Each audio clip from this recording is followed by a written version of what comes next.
अस्सलाम वालेकुम स्टूडेंट्स, कैसे आप सब। आज का लेक्चर स्टार्ट करते हैं। हमने स्टार्ट करना है एलिमेंट्री नंबर थ्योरी। टॉपिक आपके पास है 2.4। Topic 2.4 the Euclidean algorithm. Euclidean algorithm आपके पास बेसिकली जीसीडी फाइंड करने के लिए हम यूज़ करते हैं। GCD of a and b is equal to d and d is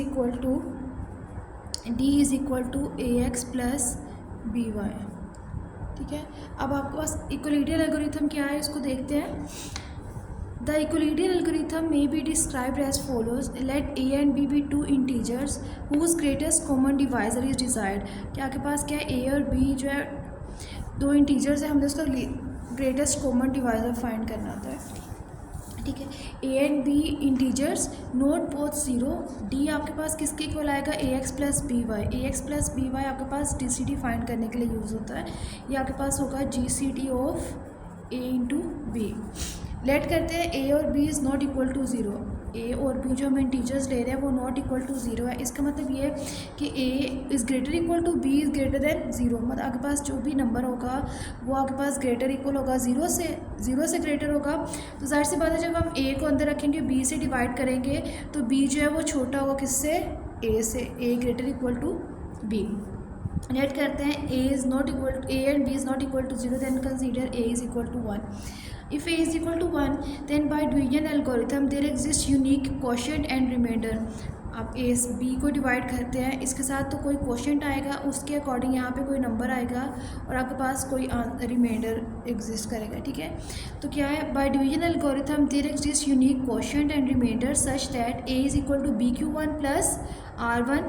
condition क्या है कि आर वन छोटा होगा किससे, बी से, और ग्रेटर इक्वल किससे होगा, ज़ीरो के। या तो ज़ीरो के इक्वल होगा या उससे ग्रेटर होगा कोई नंबर। अब नेक्स्ट आपके पास क्या है, जब हम डिवाइड करते हैं बी पहले आ जाता है। ठीक है, b is equal to r one q two plus r two. जैसे देखें आपके पास कोई भी नंबर 30 है, 30 को अगर हम 12 पे डिवाइड करते हैं, 12 टू ज़ा 24, आपके पास क्या बचता है 6 आपके पास इसका रिमाइंडर आया। अब जाहिर सी बात, जब हमने इसको दोबारा डिवाइड करना है इसका जीसीडी फाइंड करने के लिए, तो क्या करते हैं, आपके पास पहले छोटी वैल्यू बाहर और बड़ी अंदर रखते हैं। इसके बाद अब दोबारा 6 छोटा है बाहर आ जाएगा और 12 को डिवाइड करेंगे, 6 टू ज़ा 12, तो आंसर आपके पास किसके इक्वल आएगा, 0 के इक्वल आएगा।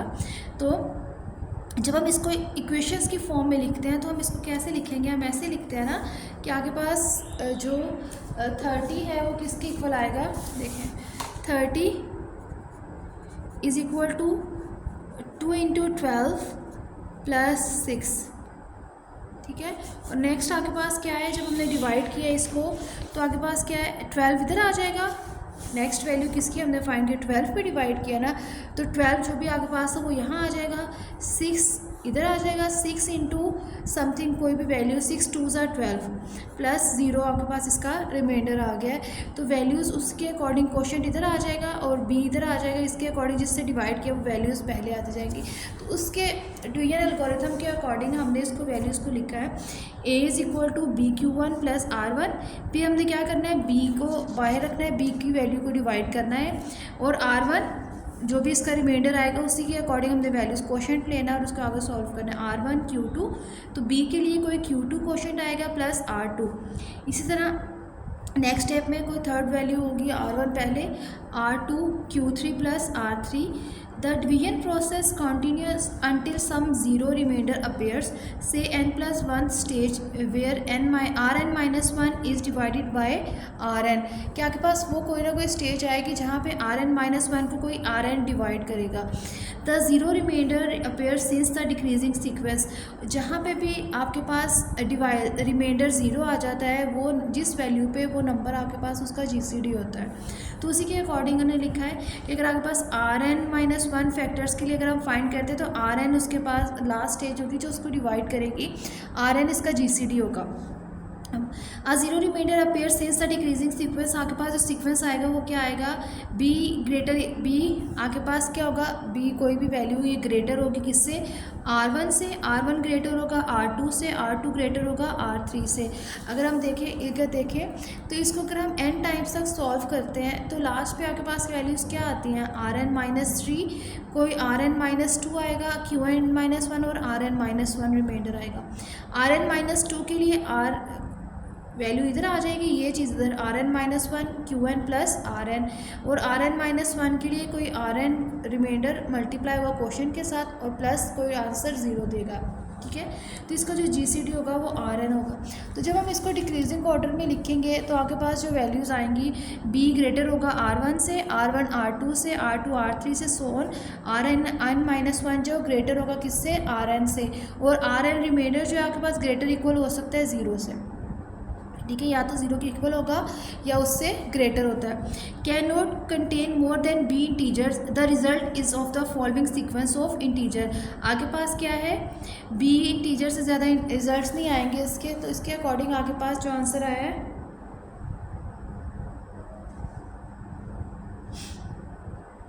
सीक्वेंस इसका जो बनता है वो आपके पास क्या है, A is equal to b Q1 plus R1, जो फर्स्ट आपके पास डिवीजन एल्गोरिथम के अकॉर्डिंग। और इसी कंडीशन क्या आएगी कि R1 जो है वो लेस देन किससे होता है, B से। इसी तरह B is equal to R1 Q2 plus R2, और R2 आपके पास लेस देन होगा किससे, R1 से। पहले R1 is equal to R2 Q3 plus R3, इस तरह R3 लेस देन किससे होगा, R2 से। Same R2 is equal to R3 Q4 plus R4, so on. Rn-3 is equal to Rn-2 Qn-1 plus Rn-1, Rn-2 is equal to Rn-1 Qn plus Rn-1 is equal to Rn Qn plus 1 plus 0। तो आपके पास जो second equation में जो reminder आएगा second last equation का, वो आपके पास उसका GCD होगा जो उस पूरी वैल्यू को टोटली डिवाइड करता है। क्योंकि Rn को अब हमने क्या करना है,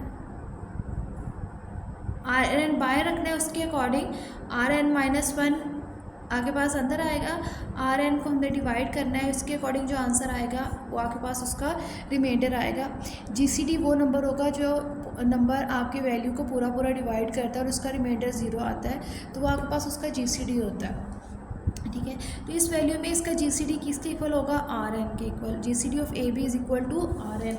आपके पास क्या था, 30 और 12 का हमने GCD फाइंड किया था। 30 और 12 का GCD डिवाइड करके क्या आया था, 6 वो नंबर था जो आपके पास ये 12 पूरा डिवाइड करा था। तो 6 आपके पास इस नंबर का 30 और 12 का जो GCD आएगा वो आपके पास किसके इक्वल है, 6 के इक्वल।